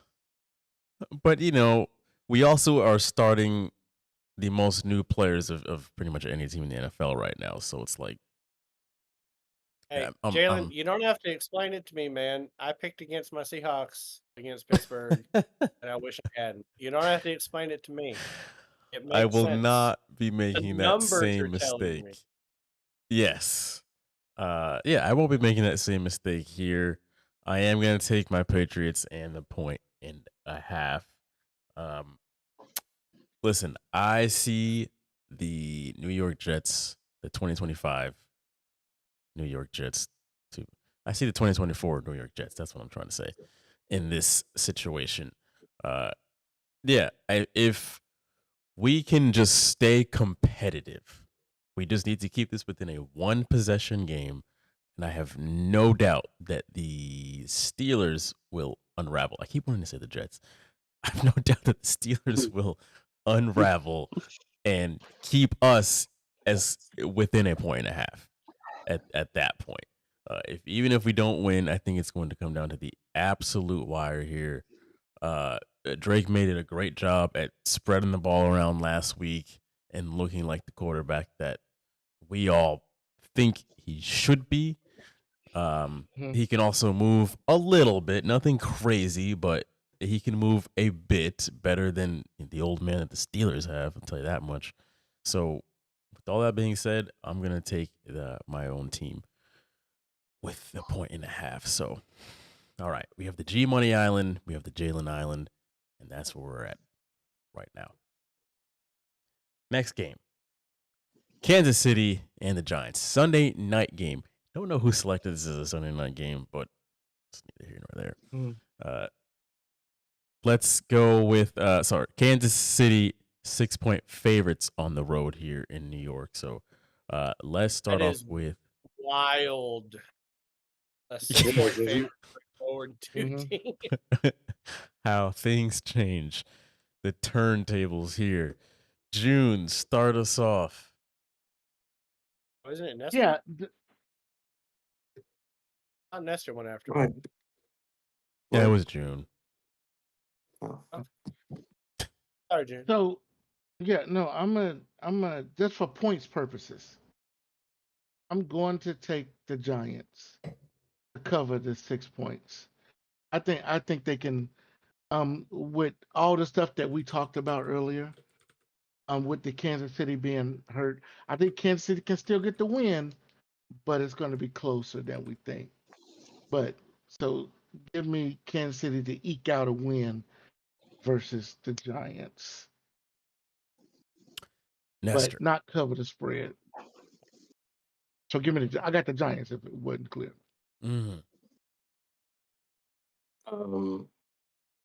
I think Kansas City wins this one. But I think the Giants keep this.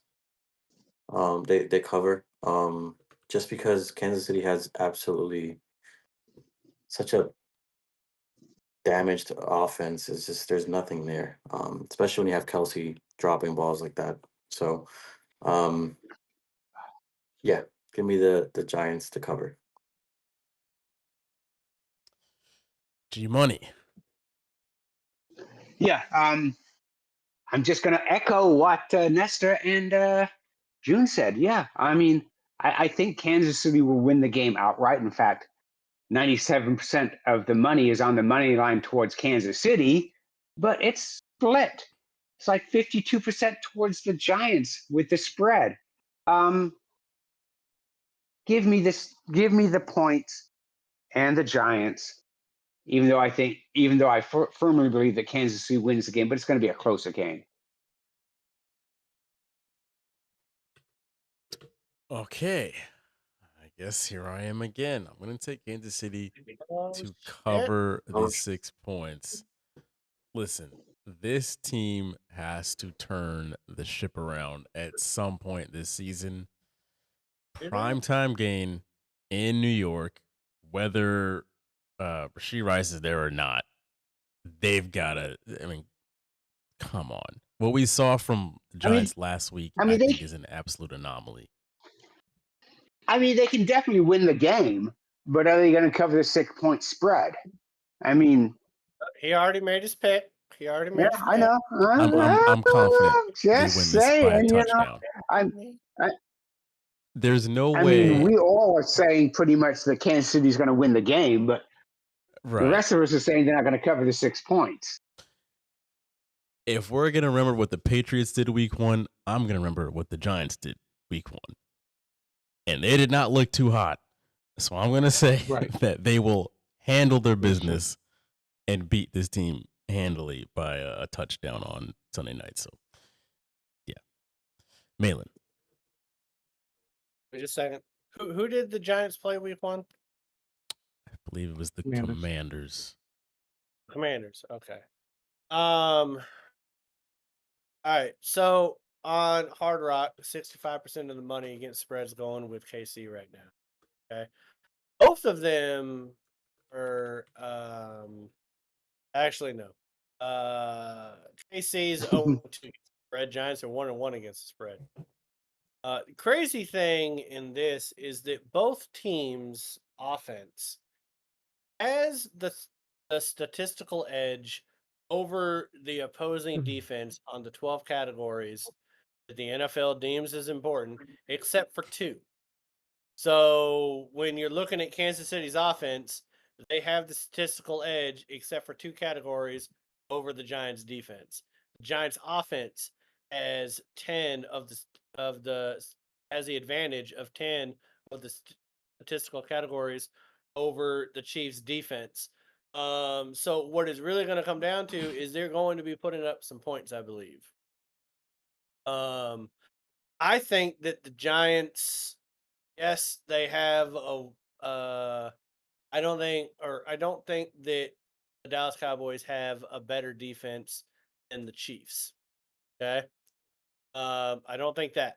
So do I think that the Giants are going to go out there and throw up 37 points? No. But I do think that the Dallas Cowboys right now have a better offense than the Chiefs do, mainly because of injuries at wide receiver and so forth. And I don't like the fact that Patrick Mahomes is completing less than 50% of his passes after 2 games. And he has 2 touchdowns and 1 interceptions. And he has such of a lack of running game. I just don't see him turning that offense into like 4 touchdowns. I don't know where the running game comes from. Even the Cowboys couldn't put up that much of a running game. This is very much going to come down to one thing, ladies and gentlemen. Which Russell Wilson shows up? Is this going to be 17 to 37, 45.9% completion percentage, 168 yards, and no touchdowns, no interceptions? Or are we going to get 30 or 41 or 73.2 completion percentage, 450 yards, 3 touchdowns, and interception? I think we're going to get something in the middle of 65%, 270, 2 touchdowns, and I think the Giants are going to cover the spread on this of the 6 points. So I'm going to take the Giants +6 just because I think both offenses are going to have an opportunity to feast against each other. Okay, the islands continue, and I think Malin, your take is probably the most level-headed because all I hear on Giants TikTok is just week 1 it was bench Russell Wilson, bench him immediately, and then after week 2 it was Russ is all right, bring on the Chiefs, come on. There is something in the middle to what you saw out of Russ. There is because he played decent the first few games with the Steelers. He actually had a pretty good year that last year or that 1 year with Sean Payton. There's a middle ground with Russ, and I really like those wide receivers. Well, what's that second wide receiver's name, Nestor? You said it earlier. Deontay Williams. For who? For the Giants? For the Giants, you said it earlier. Something Williams, was it? Wandale Robinson? Yeah, Robinson. He had 9 catches for like 130 something yards and a touchdown. Elite Neighbors had 9 catches for 167 yards and 2 touchdowns. And I also like the fact that the Giants put Scatterboo as their lead back in the second half of the game. And I think Scatterboo is going to be the lead back starting. That guy is a dog. If you want to put a name and say someone's just a football player, it better be like a middle linebacker or a running back. Scatterboo is one of those guys that just makes plays. That offense was humming in the second half when he was the lead back. So I think there's a middle ground there. Are they putting up 37? No. I think we're going to be looking at a 24-21 game. But I don't think the Chiefs are going to clear him by 6. All right. Last game here. We have the Monday night game. This should be a good one. We have Detroit going to Baltimore, where the Ravens are 4.5-point favorites at home. Nestor, we're going to start with you. I'm gonna go with the Ravens at home. I think they played such a great game against the Bills, and it just slipped out of their hands. I just think they're going to be really good at home. Detroit, we've seen some, bad things from them against Green Bay. Dropping 52 against Chicago is like, come on. They're one of the most inconsistent teams in the NFL. So here, I really like Baltimore at home. Yeah. G Money. Well, being drunk and looking at the money line and everything, I'll take the Detroit. yeah, and my drunk self is saying go with the birds. I don't know what that means, but I keep hearing Edgar Allan Poe's Nevermore, and so I'm going with Baltimore. Why? Edgar Allan Poe told me to. Love it. Shout out to G Money for the first time Edgar Allan Poe has ever been mentioned on this godforsaken show. I think all this just boils down to G Money got home from work late and didn't get to do all the homework he normally wants to do, so he let the drinks talk. That's what.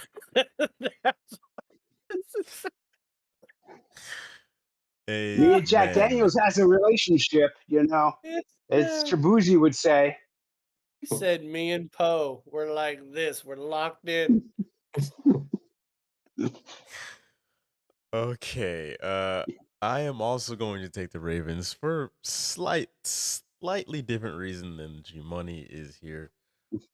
It's Lamar Jackson against an NFC team, and he is 24-4 against the NFC. So listen, at home, if this was in Detroit, I would probably sway maybe a bit differently. But if it's in Baltimore, yeah, give me the Ravens here. I think they're going to be just fine at home. So, Malin. All right, here's where we're gonna differ, Jalen. 53% of the money on Hard Rock is going towards Detroit. They're both 1-1 against the spread. One thing surprised me when I look at the numbers is the Ravens defense is not the Ravens defense that we've always thought it was. When I looked at the numbers, it surprised me that they are the 31st ranked defense in the NFL, giving up a whopping 409 yards a game. Okay. The Ravens gave up damn near 300 yards to Cleveland, which isn't a very good passing team. And they gave up 497 yards to Buffalo. It is a very good passing team. They're 18th against the run and they're 31st against the pass. Well, what do the Lions do pretty well?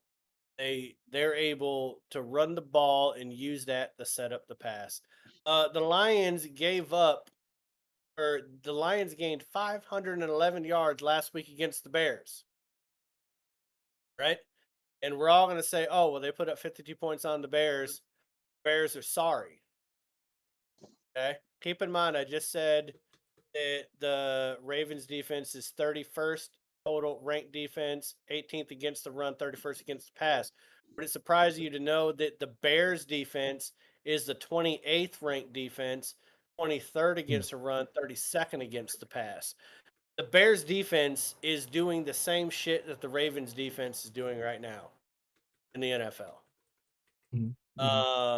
So you're taking a Lions team that righted the ship against Green Bay that I believe that statistically does have a better defense than the Ravens. Green Bay's top 10. Goff had just as many incompletions as he did touchdowns last week at 5.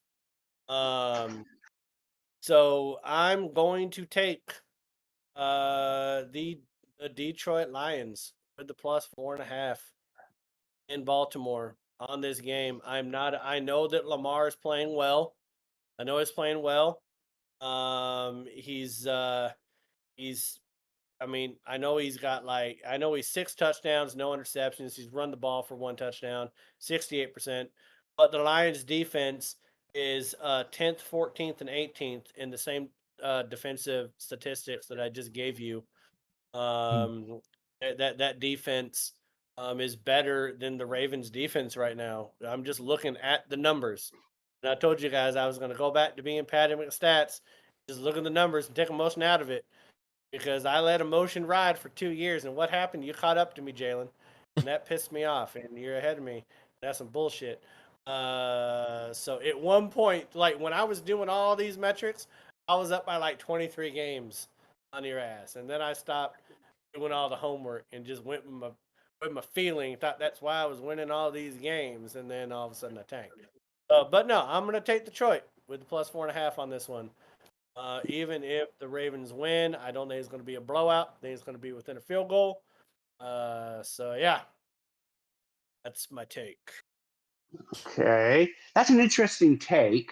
They played Cleveland and threw 31 points on the #1 defense in the NFL. They played Buffalo, it's the number 8 defense in the NFL, and put up 40 points. So good take, but they are don't efficient. know.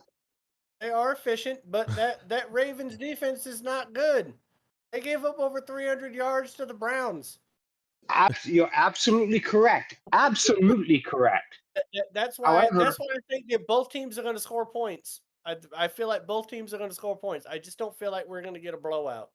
If we're not going to get a blowout and it's within 4.5, I'm going to go ahead and take Detroit.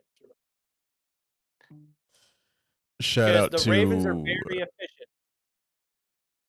Shout out to Milton in the chat here. He's basically echoing what G Money said, saying numbers need context through only 2 weeks.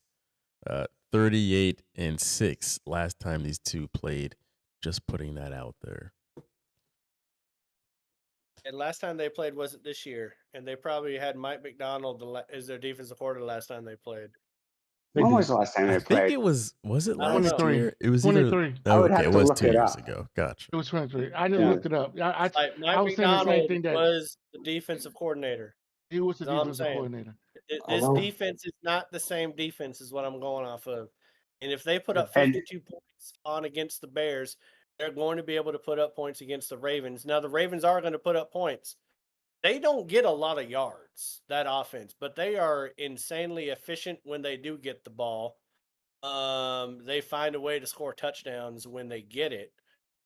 So I know that both teams are going to score. It surprised me how little yards they're putting up per game versus the touchdowns they're getting. I don't know if they're special. When I was looking at it, I was like, man, their special teams must be fucking rocking because Baltimore's not getting a whole lot of turnovers. Because they got a pretty good, they're getting points on people. But yeah. June, bring us home. Well, Malin, I like your little numbers. They were cute. But here's the deal. You know what? You didn't have to say it like that. I was literally just saying that the game is going to be close. So if I end up being right, I want this tape. I want you to save this. But let me tell you this. But let me tell you this. Yes, there's no Mike McDonald this time. but they have somebody that they didn't have last time too, and that's Derrick Henry. Derrick Henry is going to run rump shot over Detroit. He's going to run Is he? crazy on them. He's going to run crazy on them. The Is last he? time they played, they didn't even need Mike McDonald to coach last time. Detroit don't play AFC teams very well, and Lamar Jackson feast on NFC teams when they play them. Give me the Ravens all day long. Cover the Eh, spread on this team at home. At home, if they was in Detroit, I would give it to Detroit. At home against an NFC team with Derrick Henry, they're gonna feast on them. Give me the Ravens. I would just like the record to show that I said the game was going to be close. June's talking some smack. No, don't let Detroit pull out the don't let Detroit win the game, Oh June, is all no. I'm saying. Yeah, No, no, no, no. If Detroit actually wins the game, June, whatever. you might as well just take a sabbatical next week because I'm gonna find a way to plug it in every damn segment. Because at least G Money Whatever. was respectful That's not when great. he said that I had some decent takes on the numbers. You just coming out with a little cute and all that. Now Dak Prescott, That's because Cute. you yeah. disrespected my quarterback. You disrespected my quarterback. You get Love that. how we all just You ignored got that. You cute like that fat girl in the summer dress. That's an image that none of us needed. Oh my gosh. I know Let's the moment you said that, Gary, all of us went back to, I saw a fat chick in a summer dress, and that was wrong. Not everybody Oh my needs to god. be wearing summer Okay, dresses. let's get to the Love lock. marvelous. let's get to the Got a good lock. lock. Thank you very much. Yes, this is where we each get to pick anything that we want. It could be one pick, it could be 10 pick parlay, whatever you want to do. What do you think is a guarantee that the audience can make money off of this week? G Money, let's start with you. I've got a 3-leg parlay for tomorrow night. Let's go. Damn. Ooh. So God. This is it's a going to lot. roll like Oh. this. It's a lock. Buffalo Yeah. minus the 12. This is through BetMGM. Got my notepad. Josh Allen to throw over 250 yards, and Cook to have over 80.5 yards rushing and receiving. Amen to So that. say it. So my fantasy team. All right. Jesus. And, Okay, and a $10 bet will bring you $65, 100, 650. If you're really big time, $10,000 will bring you 650 grand. You're driving that McLaren is. home. By the way, they're There playing it is. Miami. You take that bet. That's right. All day and twice on Sunday. Okay. Mine is much more simple here. It's not a parlay at all. Listen, my lady and I cooked this one up for y'all. This is hot off the stove here. We're taking an over under Sunday. Jets come to Tampa. Over under is 43.5 points. We're taking the over on those points, boys. Hey, nice. Go ahead, It's nice. cash in real quick. Should be a pretty easy one. Justin Fields feeling himself. Baker Mayfield's feeling himself. We're taking the over 43.5 points. Jets, Bucks, Maitland. All right. Now I'm trying to build up locks, get people thinking we actually know what we're. So I'm not doing G Money. That parlay was real solid. I like it. Esther's looked real solid on week one. It did. I'm actually glad that the Hard Rock was not allowing me to deposit money into my account because I was going to take that It bet. was Young Hoku. Lost It wasn't me. It was Lost the damn it. kicker. So probably for like the first 5 or 6 weeks, I'm just going to be taking point spreads on my locks. And so here's my lock for this week on the point spread. I swear to God, June, if Dallas does not beat Chicago, with Dallas being -1, He's gonna I plug will it in fly anytime. to wherever your FEMA ass is out. And I swear to God, you're gonna have to whoop my ass because we're gonna lay hands on each other, and you're gonna whoop my ass. No, I'm kidding. No, but I am taking Dallas minus the one at Chicago. I think that is very disrespectful to Dallas's defense. Mm. Just as much as I was just telling you that the Ravens don't have a good defense, Chicago doesn't have a good defense. Chicago is lucky. They are lucky that the Vikings rolled out J.J. McCarthy and didn't have Sam Darnold starting week 1. That would have been an ugly game. So Dallas's offense against Chicago's defense, and you're giving Dallas -1. I'm gonna take that all day long. I'm taking Dallas -1. Don't let them fuck it up, June. I'm Don't let hoping. them fuck it up. Stakes are high. June, go right ahead. All right. I'm on the BetMGM app if anybody is on there. BetMGM, here's a lock for you. The Washington Las Vegas game, the over under is 44. With Jaden Daniels be out, go ahead and take the under for that. Under 44 points. I I think like that'd that. be a solid bet. I don't think like both that. teams are going to score a lot. I think it's going to be mostly defensive. So take that Las Vegas, Washington under 44. Nestor. You're all really good picks. You're all good. No. Don't make me regret what I just said, Nestor. I am tempted to. I feel like a lot of people are going to put money on the Detroit and Baltimore going over 51, Mhm. and then they're Ooh, going to yeah. and somehow it's just not going to make it. But I'm not going to do it. I'm not going to do it. Instead, I'm going to go for one that's really easy. I'm going to go for the Chargers to cover. It's a really small line. I don't know. I don't understand why when Bo Nix has not been playing well at 2.5. Chargers to cover. Yeah, that's a good one. I'm actually going to put that one in a parlay this weekend. Hey, I saw that. you know something else I'm putting in a parlay this weekend? Just a little bonus one. Indy -4 against Tennessee. Oh yeah. Ooh, I like yeah, that. that's a I good bet. like That's that a good pick. bet. -4 against Tennessee. Mm-hmm. That's going to be in one of my. That's going to be in a parlay that I'm going to be doing. So I'm I like looking that. right My now. toss up was between those two. The what? I'm looking right now. Hard Rock still has it at 3.5. Okay, there you Yeah, go. bet MGM is 3.5 too.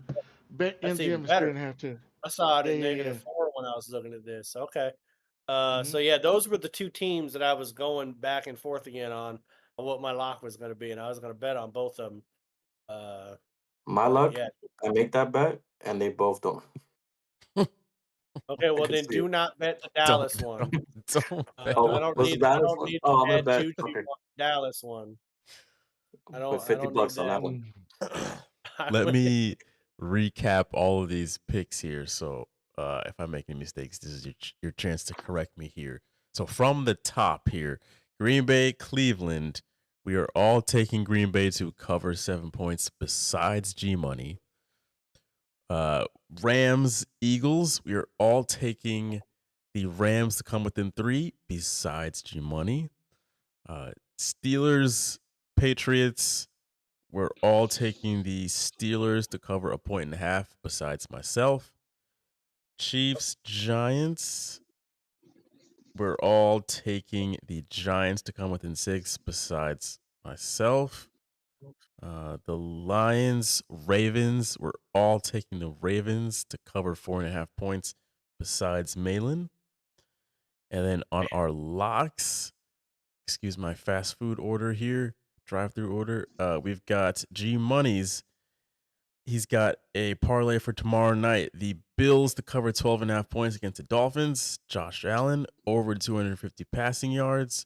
James Cook, 285 rushing and receiving yards combined. Over. No, it's 80. It's 80.5 yards for Cook, rushing and receiving okay. yards. That makes a lot more sense. Yeah, 80.5. Yeah, I was gonna say 280. That's crazy.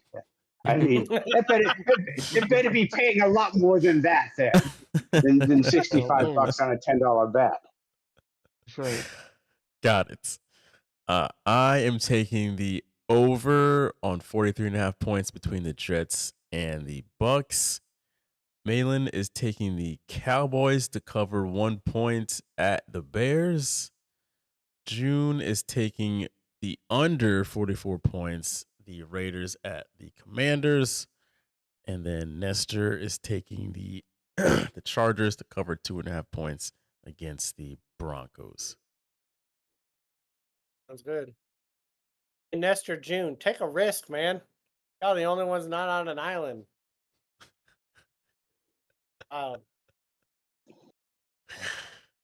Do Next week.